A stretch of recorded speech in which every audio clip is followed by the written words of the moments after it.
Bienvenido.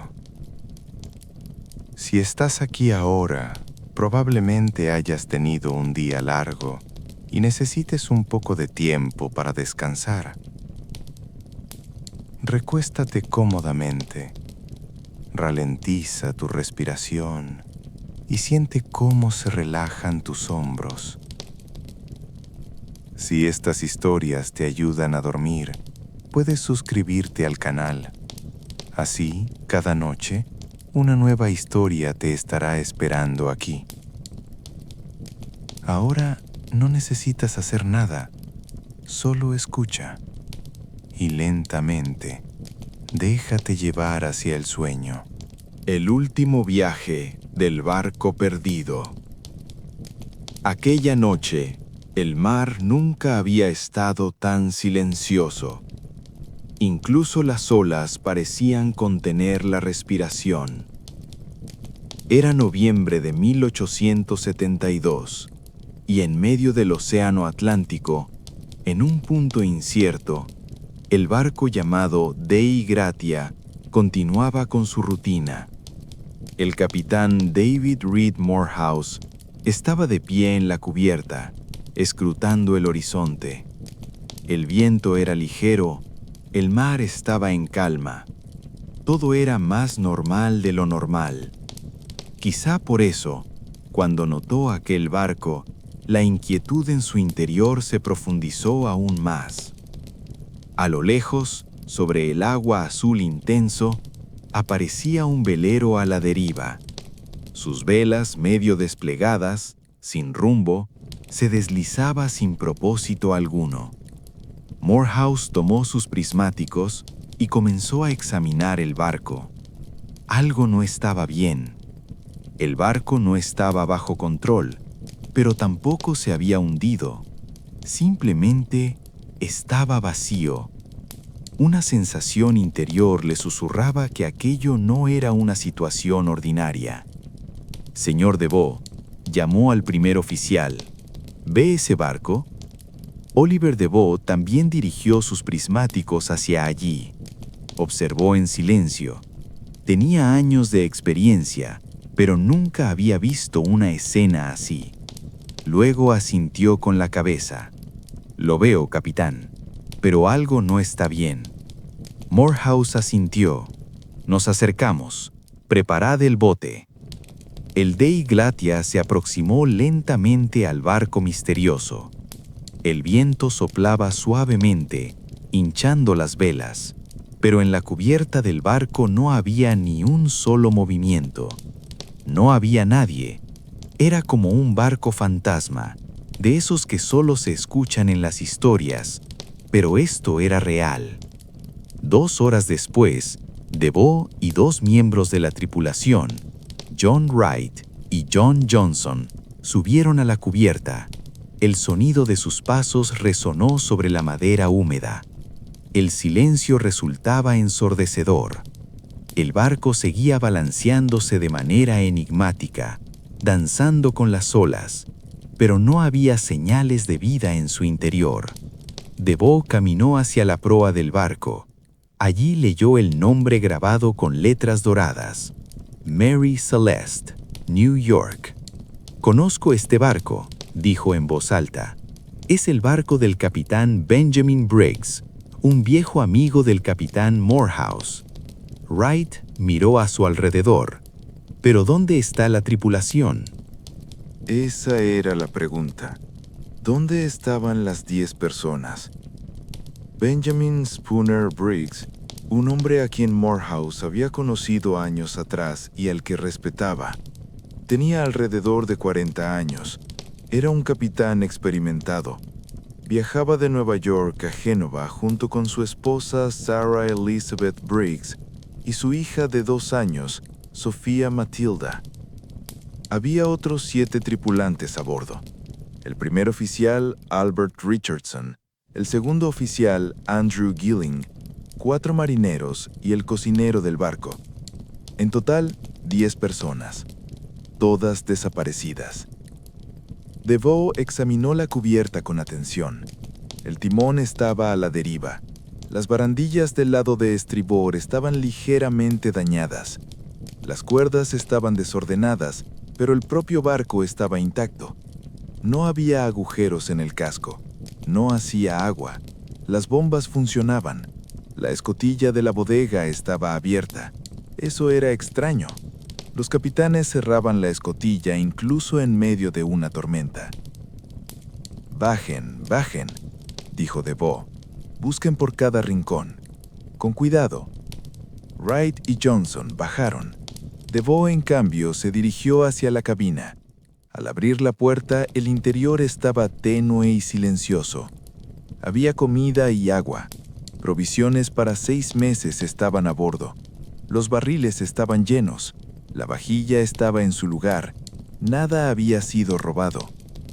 Entró en la cabina del capitán Briggs. Era una cabina ordenada. Sobre la mesa había papeles, diario de navegación, mapas, cuentas. En la pared un reloj detenido. En una esquina una pequeña muñeca. Debía ser de Sofía.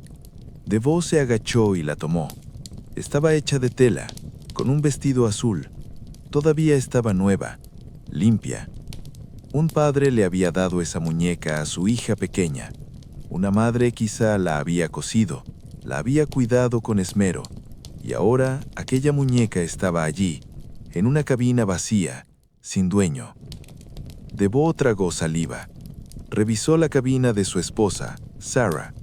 Las costuras estaban a medio hacer, los hilos todavía en la aguja, como si hubiera estado sentada allí cosiendo unos minutos antes y luego se hubiera levantado e ido.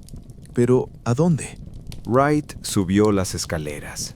«Señor DeVoe, abajo hay agua, pero no mucha. No llega a 1 metro. El barco no se hundirá». DeVoe asintió. «¿Comida? En abundancia. También hay agua. Todos los barriles llenos». «Un momento». Wright se detuvo. «No, esperen. 9 barriles de alcohol están vacíos, pero los demás están intactos». Esto era curioso. La carga del barco era alcohol. Alcohol industrial, no potable. Había 1,701 barriles. Si 9 estaban vacíos, significaba una fuga. Tal vez se había acumulado vapor. El vapor de alcohol en un espacio cerrado es peligroso. Es explosivo. Pero no había señales de explosión en el barco, ni de incendio. Solo vacío. DeVoe bajó a la cocina. La estufa estaba fría, pero había olla sobre ella. Dentro, restos de comida. Arroz hervido, un poco de carne. En la mesa había platos. Un pan a medio comer. Tazas volcadas, con el té seco dentro. Era como si la tripulación hubiera estado comiendo y de repente se hubiera levantado, sin volver jamás. ¿Pero por qué? ¿Qué los había hecho irse tan apresuradamente? Johnson llamó desde la cabina del capitán. «Señor DeVoe, venga aquí». DeVoe corrió. Johnson mostraba los instrumentos de navegación. «Miren, no hay cronómetro, no hay sextante, no hay libro de navegación». DeVoe revisó los estantes. Johnson tenía razón. Los instrumentos más valiosos del barco, los necesarios para determinar la posición, habían desaparecido. El capitán se los había llevado. Esto no fue una huida precipitada. Al menos el capitán se dio cuenta, se preparó. «¿El bote salvavidas?», preguntó DeVoe. Wright salió a revisar. «El bote salvavidas no está. Los colgadores están vacíos. Las cuerdas rotas». Ahí estaba. La tripulación había abandonado el barco en el bote. ¿Pero por qué? DeVoe subió a la cubierta. Miró al cielo. El clima era bueno. El viento era suave. No había señales de tormenta. Las olas eran normales. El barco estaba intacto. Había comida. Había agua. ¿Por qué un capitán abandonaría un barco así? La pregunta quedó suspendida en el aire. sin respuesta. Imaginen que estuvieran en la cubierta de ese barco. Miran a su alrededor y todo está en su lugar. Las comidas cocinadas, las camas hechas, la ropa en los armarios. Pero 10 personas han desaparecido. Ni rastro de ellas, ni un signo de lucha, ni una mancha de sangre. Solo silencio. Y ese silencio quizás sea lo más inquietante, porque el barco está vivo, la madera cruje, las cuerdas susurran, las velas se agitan, pero no hay voz humana, ni respiración, ni risas, ni conversación, ni gritos, nada. DeVoe miró al Dei Gratia. Morehouse estaba de pie en la cubierta, esperándolo. La distancia entre ambos barcos era de unos 100 metros. Las olas golpeaban suavemente los costados de los barcos. El sol comenzaba a ponerse. El cielo se tornaba naranja, luego morado. ¿Qué han encontrado?, preguntó Morehouse. Nada, capitán, respondió DeVoe. Y todo. El barco está intacto. La carga está. Las provisiones también. Pero la tripulación no está. Tampoco el bote salvavidas. Morehouse permaneció silencioso un largo rato. El viento agitaba suavemente su cabello. Luego habló. «Lleven el barco al puerto, señor DeVoe. Wright y Johnson se quedarán con usted. Nosotros vamos a Gibraltar. Allí nos reuniremos». DeVoe asintió. Sabía lo que quería decir. Según la ley marítima, la tripulación que rescata un barco abandonado tiene derecho a una recompensa de salvamento. La Mary Celeste era valiosa, su carga también, pero a Morehouse no le interesaba el dinero. Quería resolver el misterio y quizá descubrir qué le había pasado a su viejo amigo. La noche cayó. DeVoe, Wright y Johnson permanecieron en la cubierta de la Mary Celeste. El Dei Gratia se alejaba lentamente, y los 3 hombres quedaron solos, en un barco fantasma, en medio del océano infinito. La luna apareció. Su luz plateada iluminaba la cubierta de madera. Las sombras se alargaban, se acortaban, se alargaban de nuevo. El barco se balanceaba lentamente. Las cuerdas crujían. Las velas se agitaban suavemente. Wright encendió una linterna. La luz amarilla iluminó tenuemente la cubierta. «Es extraño», dijo. «Esto parece estar esperando». «¿Qué está esperando?», preguntó Johnson. «No lo sé. Quizá a sus dueños». DeVoe no habló, pero Wright tenía razón. El barco parecía incompleto, como una historia a medias, y su última página estaba perdida. Los 3 hombres durmieron por turnos. Uno siempre permanecía despierto, en el timón, controlando el rumbo, observando el viento. La noche fue larga. Tuvieron sueños, quizá pesadillas.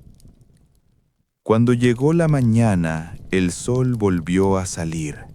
Sus luces doradas golpeaban el agua, brillando como millones de diamantes. El mar seguía tranquilo, el cielo estaba despejado, y la Mary Celeste continuaba su camino, silenciosa, sin pasajeros, llevando un secreto.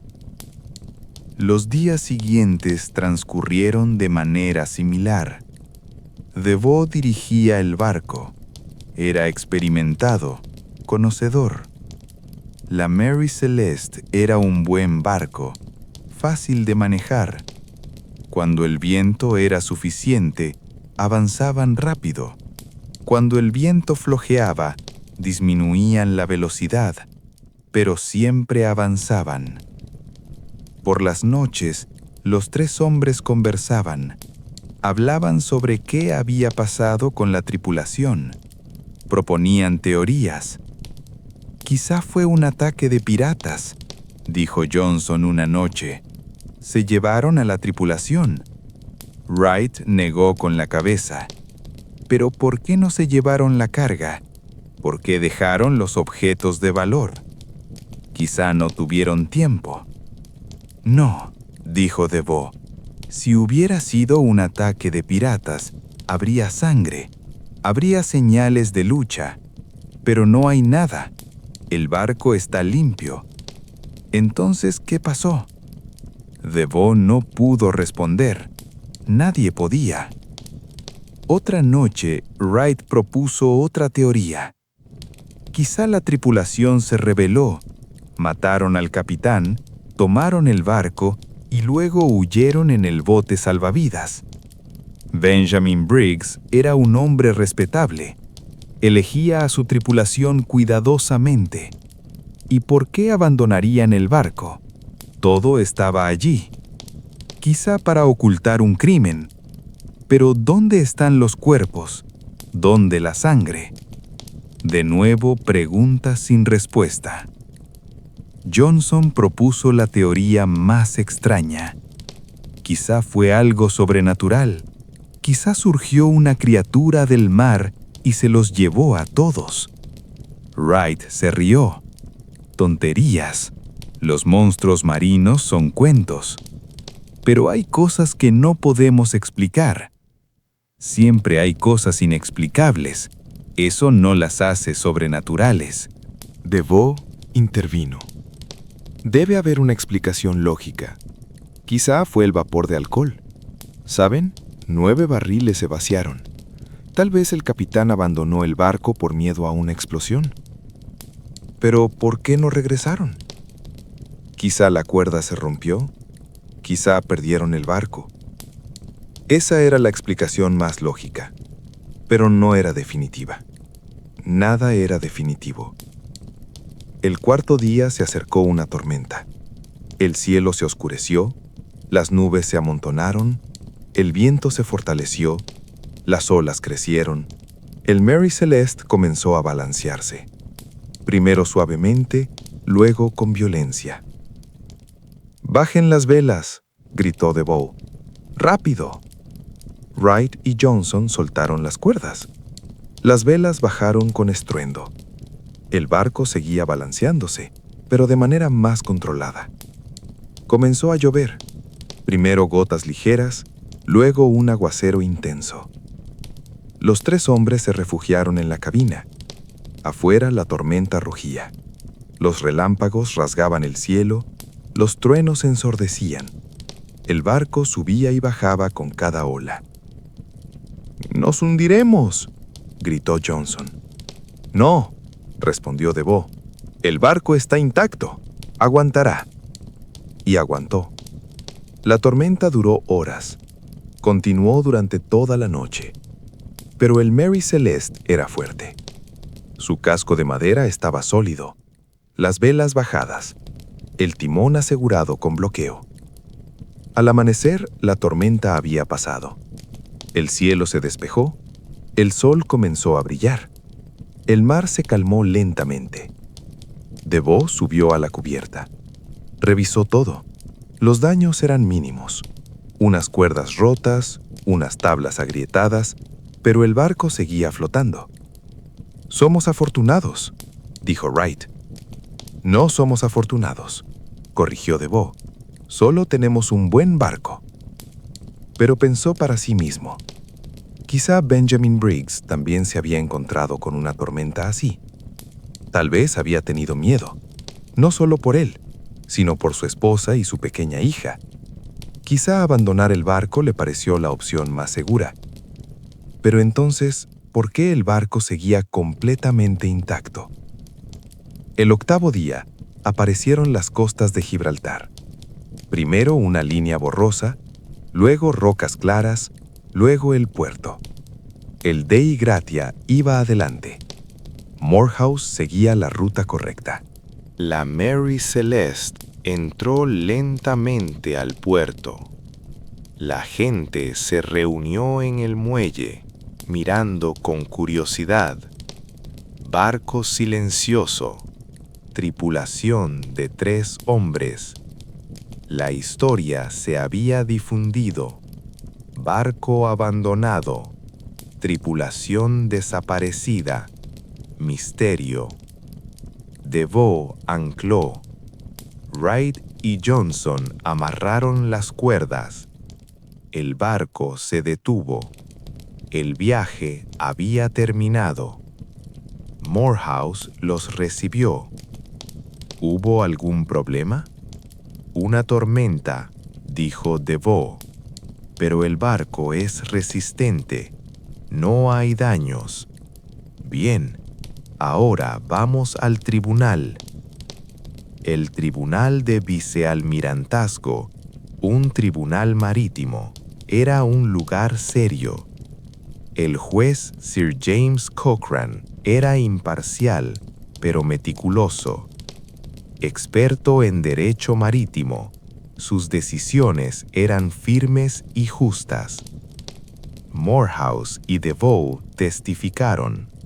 Contaron cómo habían encontrado el barco, lo que habían visto y cómo lo habían traído a Gibraltar.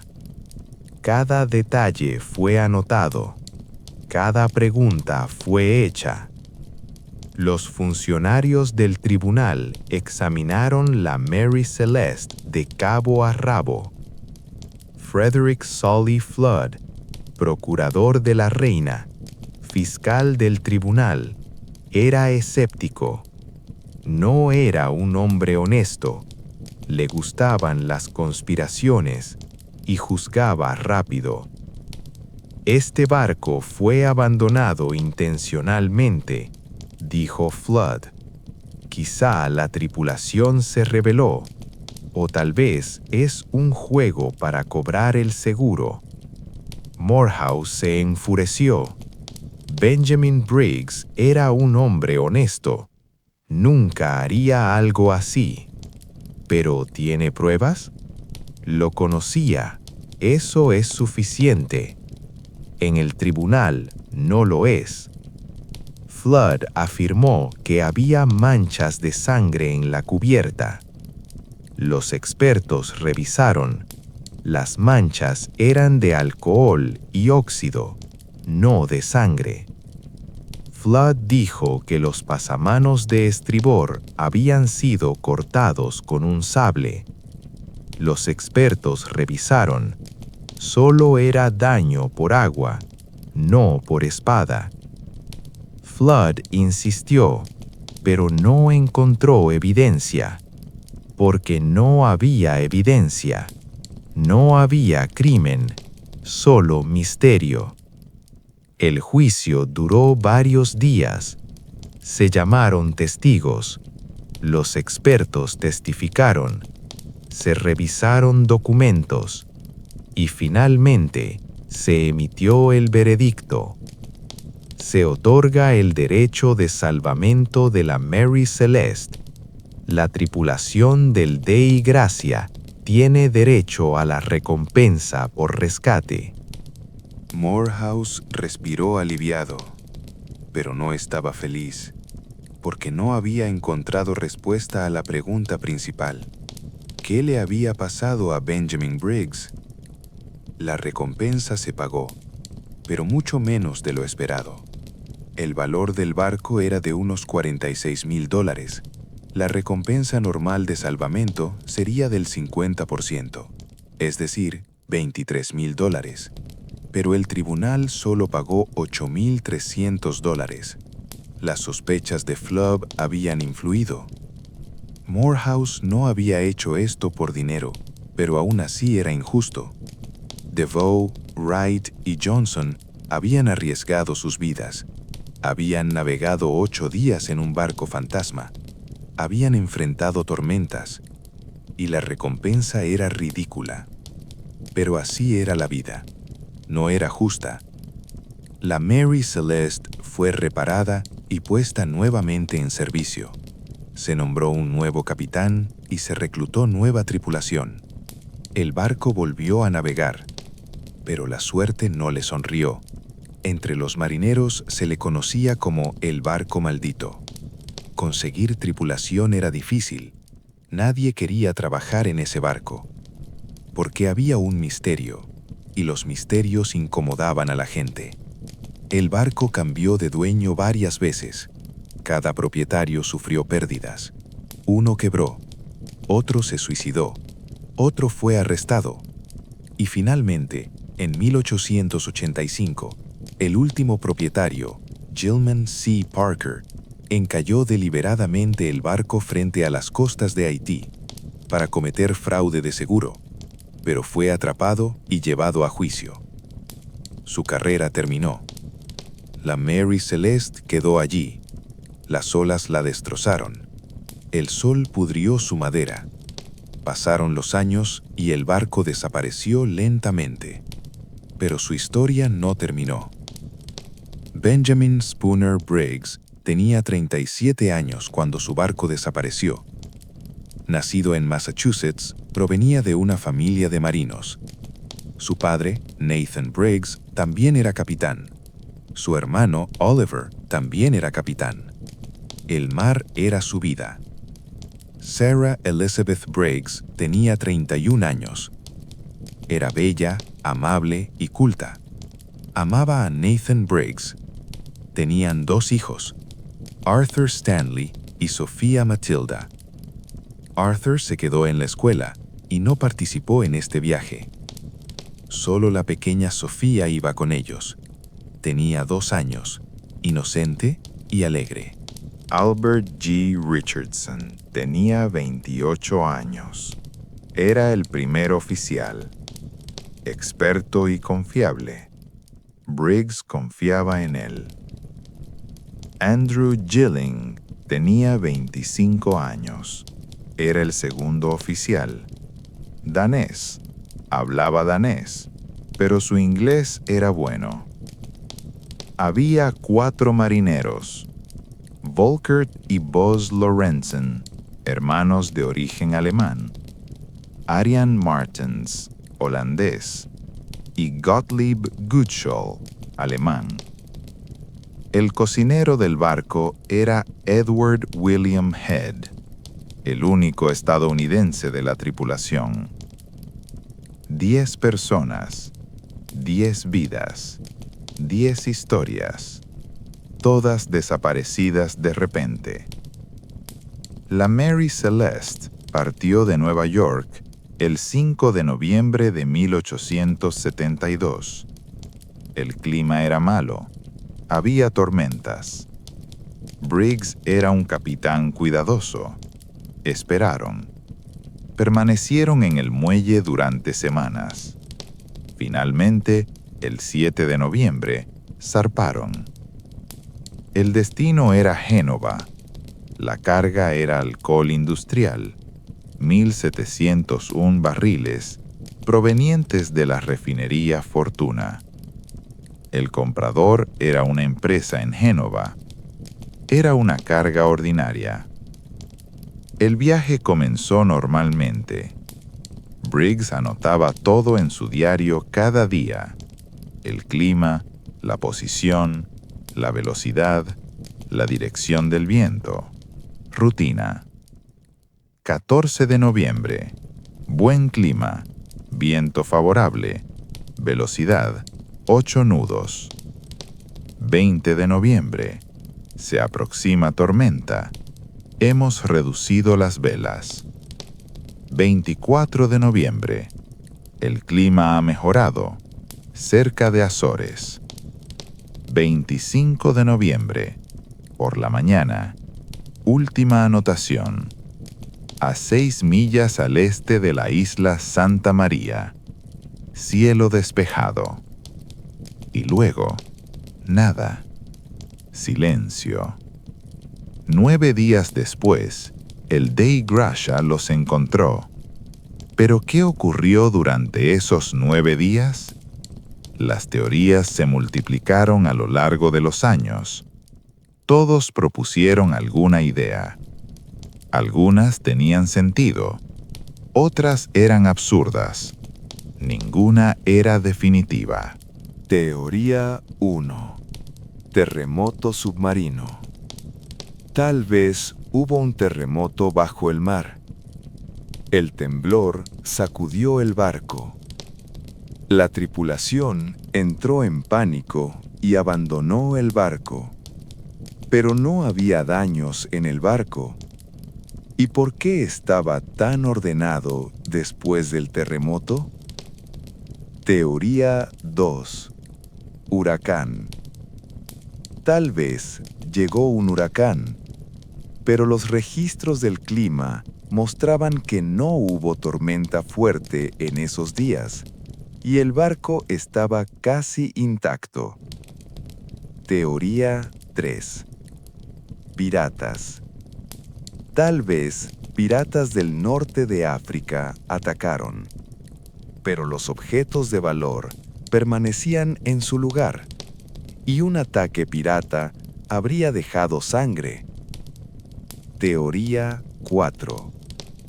Motín. Tal vez la tripulación se rebeló, pero Briggs era un buen capitán. Escogía cuidadosamente a su tripulación, y un motín habría dejado signos de lucha. Teoría 5. Fraude de seguro. Tal vez Briggs abandonó el barco deliberadamente para cobrar el seguro. Pero Briggs no era rico, y sí honesto. No tendría sentido arriesgar a su esposa y su pequeña hija. ¿Y a dónde habrían huido? Teoría 6. Monstruo marino. Sobrenatural. Absurdo. No es científico, pero la gente quiere creer en cosas misteriosas. La teoría más razonable fue propuesta por el doctor Andreas Sella en 2006. Sella era químico y estudió la Mary Celeste para un programa de ciencia de la BBC. Su teoría era la siguiente: 9 barriles de alcohol se habían vaciado. Probablemente había una fuga. El vapor de alcohol se acumuló en la bodega. La mañana del 25 de noviembre, el clima se calentó. El sol calentó la madera del barco. La temperatura en la bodega aumentó. La presión subió. Y entonces, una pequeña explosión. Tal vez la tapa de la bodega salió disparada. Tal vez surgieron llamas, pero fue breve, solo unos segundos. No hubo daño físico, pero el sonido fue aterrador. Briggs estaba en la cubierta. Oyó la explosión, vio las llamas y pensó: el barco va a explotar. Pensó en su esposa, en su hija, pensó en la tripulación. Todo el barco estaba lleno de alcohol. Si realmente explotaba, todos morirían. Abandonen el barco, ordenó, rápido. La tripulación bajó el bote salvavidas. 10 personas subieron. Briggs tomó rápidamente los instrumentos de navegación: cronómetro, sextante. Sin ellos, no podrían determinar su posición. Su plan era simple: alejarse del barco y esperar. Si el barco explotaba, al menos sobrevivirían. Si no explotaba, regresarían. El bote estaba atado al barco con una cuerda. Remaron y se alejaron. 100 metros, 200 metros. Distancia segura. Y esperaron. Pero el barco no explotó. Pasó 1 hora, 2 horas. El barco seguía completamente intacto. No hubo explosión. No hubo fuego. «Regresemos», dijo Briggs. La tripulación comenzó a remar, pero el viento había cambiado, se había fortalecido. El barco avanzaba con sus velas, ganando velocidad, y la cuerda se rompió. Tal vez ya estaba débil, tal vez la tensión era demasiada, tal vez simplemente fue mala suerte, pero se rompió. La Mary Celeste se deslizó hacia adelante. El viento infló sus velas. El barco aceleró. El bote quedó atrás. «¡Remen!», gritó Briggs. «¡Rápido!». Las 10 personas remaron. Sus brazos ardían. El aliento les faltaba. Sudaban, gemían, pero el barco iba más rápido. Con cada segundo se alejaban un poco más. Con cada minuto se hacía más pequeño. Y 2 horas después, desapareció en el horizonte. El pequeño bote quedó en medio del océano. Las Islas Azores estaban a unas 600 millas al oeste, pero llegar allí solo con remos era imposible. Briggs miró el cronómetro, tomó el sextante. Midiendo la posición del sol, calculó su ubicación. «Tenemos que ir a España», dijo, «hacia el noreste». «¿Qué tan lejos?», preguntó Richardson. 800 millas. Silencio. Todos sabían. Imposible. Pero lo intentarían. No había otra opción. El primer día hubo esperanza. El viento era favorable, el mar tranquilo. Remaron, lento pero constante. Briggs mantenía el rumbo. Sarah sostenía a la pequeña Sofía en sus brazos. La niña lloraba, sin entender lo que pasaba. «No pasa nada, cariño», dijo Sarah. «Papá nos llevará a casa». Pero Sarah sabía la verdad. Había miedo en sus ojos, porque casa estaba muy lejos. Llegó la noche, fría, oscura. Las estrellas brillaban. Briggs las observaba, comprobando su posición. Seguían en la dirección correcta, pero eran muy lentos. El segundo día fue más difícil. Los brazos dolían, las manos tenían ampollas, pero continuaron, porque detenerse significaba morir. El tercer día, el sol golpeó fuerte. No había agua, no había comida. Los labios se agrietaban, la lengua se hinchaba. Briggs compartía su agua con su esposa. Richardson animaba a la tripulación. «Sigan, un poco más, podemos lograrlo». Pero había límites para la fuerza humana. El cuarto día nadie habló, porque hablar requería energía, y ya no quedaba energía. Solo remaban, con movimientos mecánicos, robóticos. Cada remada los agotaba un poco más, cada tirón los consumía un poco más. El tiempo se volvió pesado, las horas se confundieron unas con otras. El sol salió, subió, se ocultó, pero nadie se dio cuenta. Sofía ya no lloraba. No le quedaba fuerza para llorar. Su pequeño cuerpo se había relajado. Sarah la mecía, la abrazaba contra su pecho, la besaba en los labios, susurraba en su oído, palabras que amaba, voces conocidas, pero los ojos de su hija estaban opacos, miraban la nada. La vida se deslizaba lentamente fuera de su mirada. El quinto día, alguien cayó al suelo. Ya no importaba quién. Los nombres habían perdido sentido. El hombre perdió la conciencia. Richardson lo abofeteó, gritó su nombre, lo sacudió por los hombros, pero no volvió. Su cuerpo todavía respiraba, sí, pero aquella respiración era superficial, débil, como si estuviera a punto de cesar por completo. Briggs miró a su esposa. Sarah también estaba exhausta. Sus labios se teñían de morado, sus ojos se habían hundido en las cuencas, sus hombros se desplomaban. Sofía todavía estaba en sus brazos, pero ya no se movía. Pesaba muy poco, más de lo que debería. «Sarah», dijo Briggs, con la voz apenas audible. «Lo sé, Nathan», respondió Sarah. «Lo sé.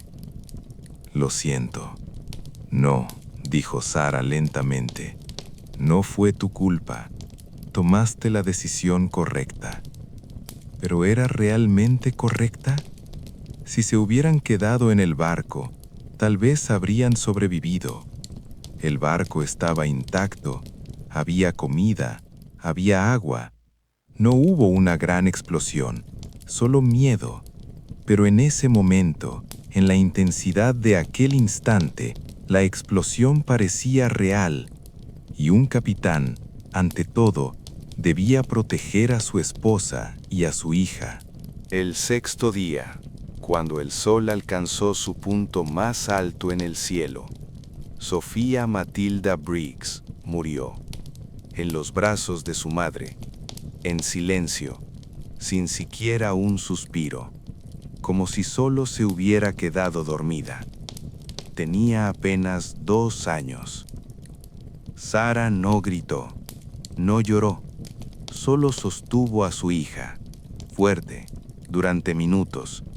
Las lágrimas no vinieron porque ya no quedaban lágrimas.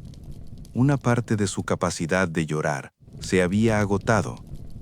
Briggs abrazó a su esposa. Se sentaron juntos. Miraron el pequeño cuerpo.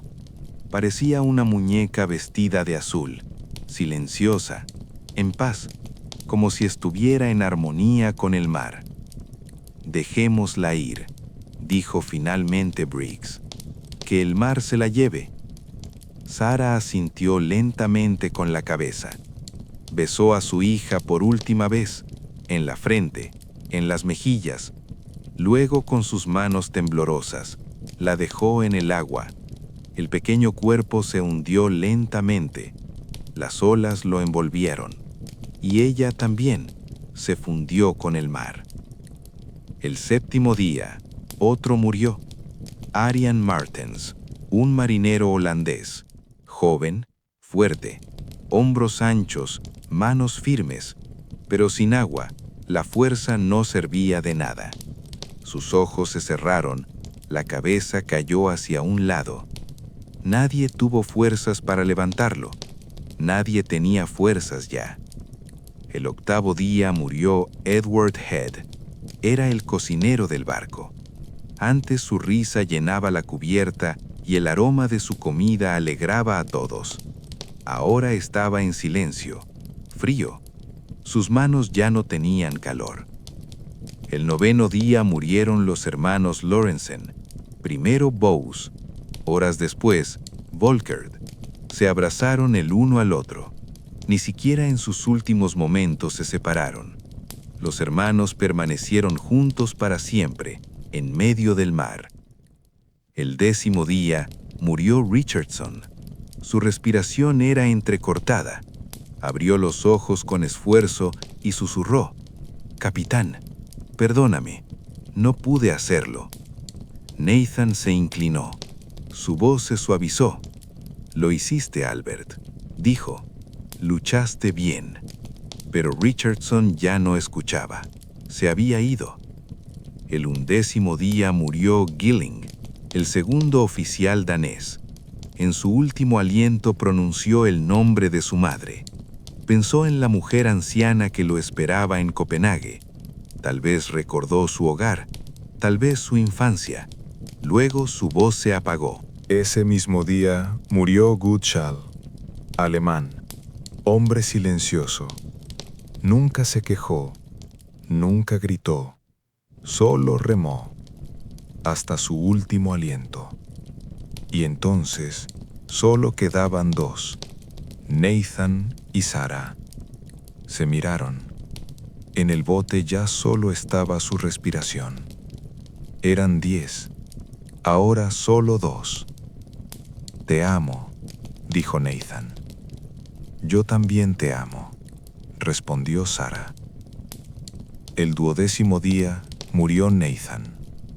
Reclinado hacia atrás, sus ojos miraban el cielo.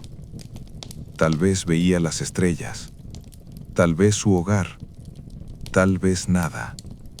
Se fue en silencio. Sarah quedó sola, en un pequeño bote, en medio del océano infinito, rodeada de muertos. Las olas golpeaban suavemente. ¿Pero murió o siguió viviendo? ¿Quién sabe? La historia no lo registró. Tal vez vivió un día más, tal vez 2, tal vez cerró los ojos ese mismo día. Pero al final, un día, una mañana, Sarah Elizabeth Briggs también se fue. El océano la tomó y se unió a su esposo, a su hija y a la tripulación. Y el pequeño bote quedó vacío. Se balanceaba sobre las olas. Pasaron días, semanas. Quizás algún barco lo vio, vacío, silencioso, misterioso. Quizás una tormenta lo destrozó. Quizás el océano lo devoró. Pero no quedó ninguna evidencia. El Mary Celeste estaba solo, en medio del Atlántico, sin rumbo, sin pasajeros, hasta que Dei Gratia lo encontró. Esto es solo una teoría.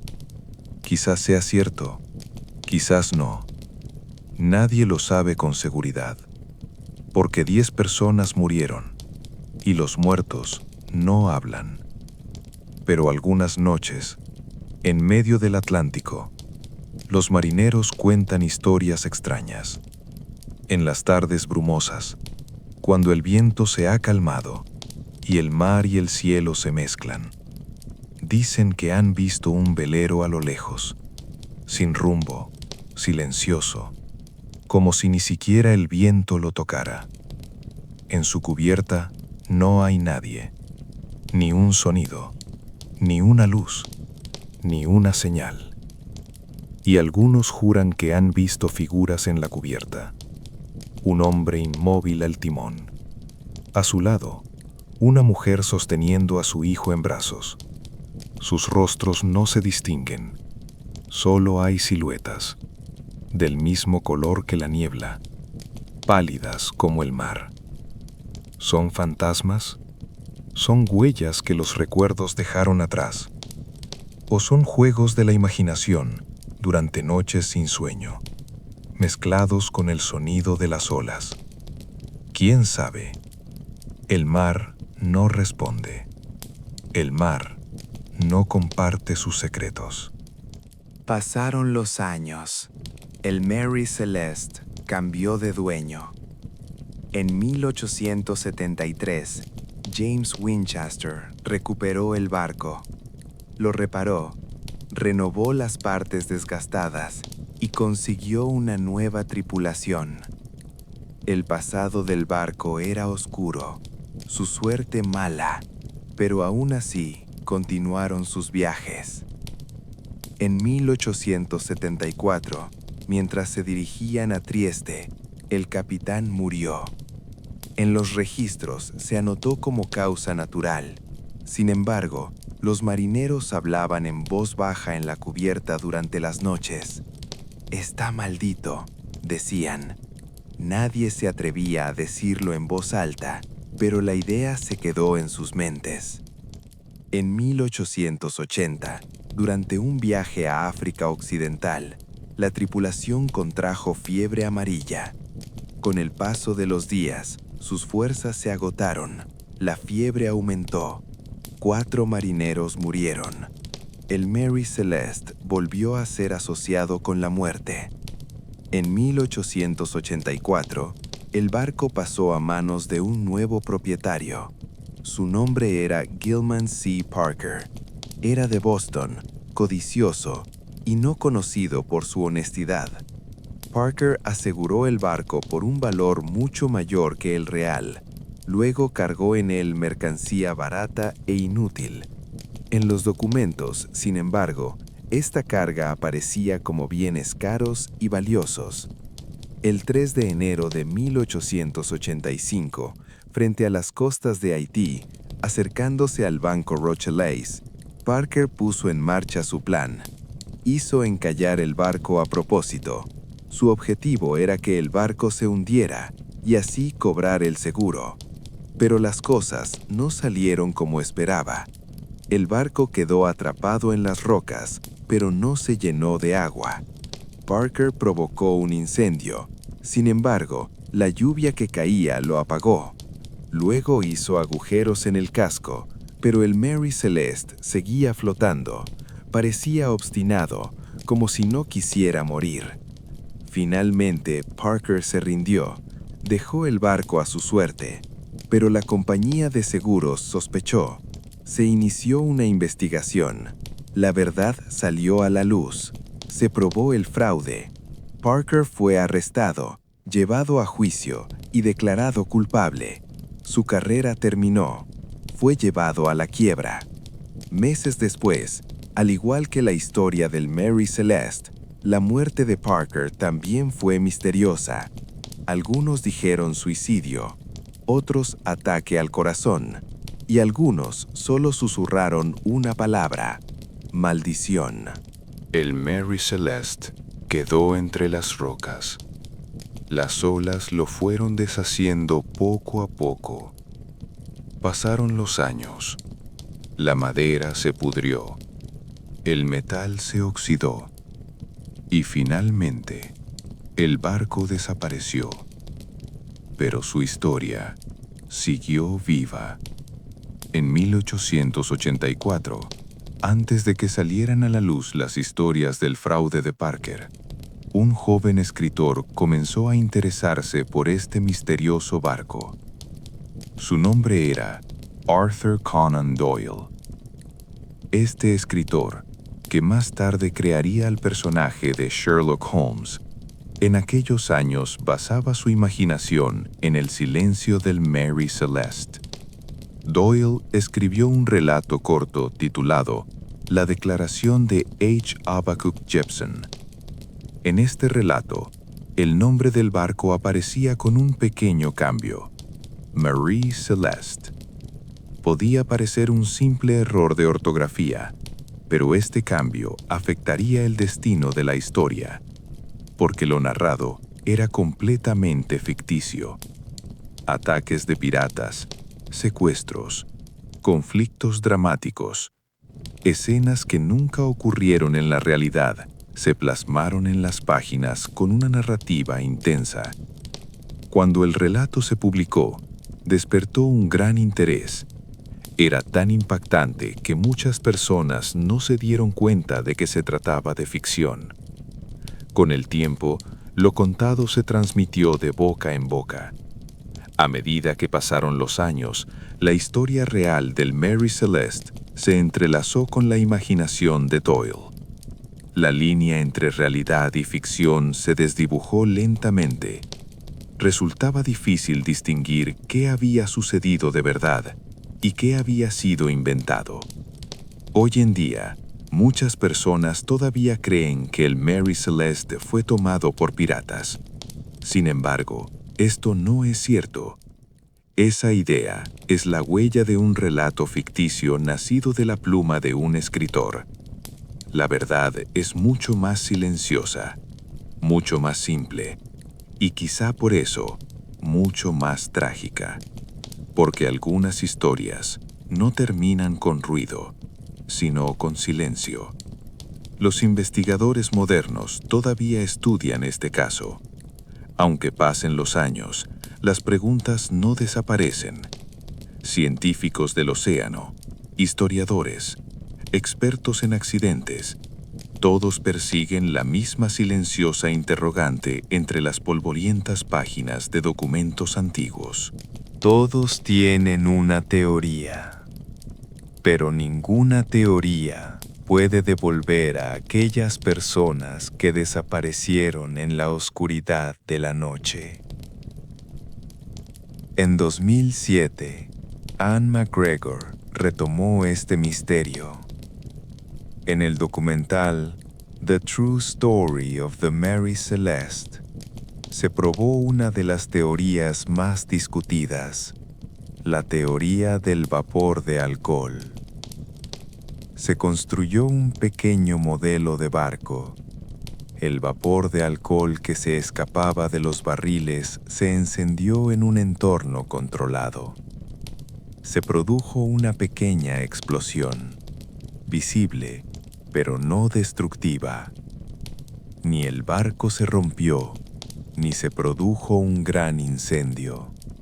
Solo generó un susto lo suficientemente fuerte, tal como ocurrió en el Mary Celeste. No hubo daños físicos graves, pero la tripulación desapareció. Algunos investigadores consideraron otras posibilidades: un remolino, un fenómeno natural repentino, breve pero aterrador. Quizá un cielo que se oscurecía en el horizonte, quizá un viento intenso y gente presa del pánico. El capitán creyó que el barco estaba a punto de hundirse.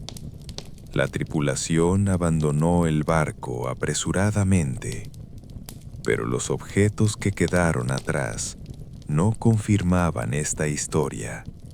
No había pruebas, solo suposiciones. Algunos fueron aún más lejos: un terremoto y un pequeño tsunami posterior. Pero no se encontraron registros sísmicos de aquellos días. El mar estaba tranquilo. La historia guardaba silencio. Otra teoría era más oscura: envenenamiento por alimentos, hongo del cornezuelo, ergot, alucinaciones. La línea entre realidad e imaginación se confundía. Pero el interior del barco estaba ordenado. La mesa no estaba desordenada. Los objetos estaban en su lugar. Las personas locas crean caos. Aquí no había caos. Solo había un silencio profundo. Cada teoría es interesante. Cada una parece explicar una pieza, pero ninguna puede completar el todo. Y quizá nunca lo sabremos. Tal vez esta historia no tenga un final. Tal vez algunas preguntas existen no para ser respondidas, sino para ser formuladas. Quizá eso sea algo bueno, porque los misterios alimentan la imaginación, mantienen viva la curiosidad y atraen a las personas en el silencio de la noche, suavemente hacia el interior de una historia. La historia del Mary Celeste ha terminado, pero su eco sigue resonando. Ese barco ya se ha perdido bajo el mar o en el tiempo, pero su nombre vuelve como las olas, con susurros, con relatos, con preguntas silenciosas.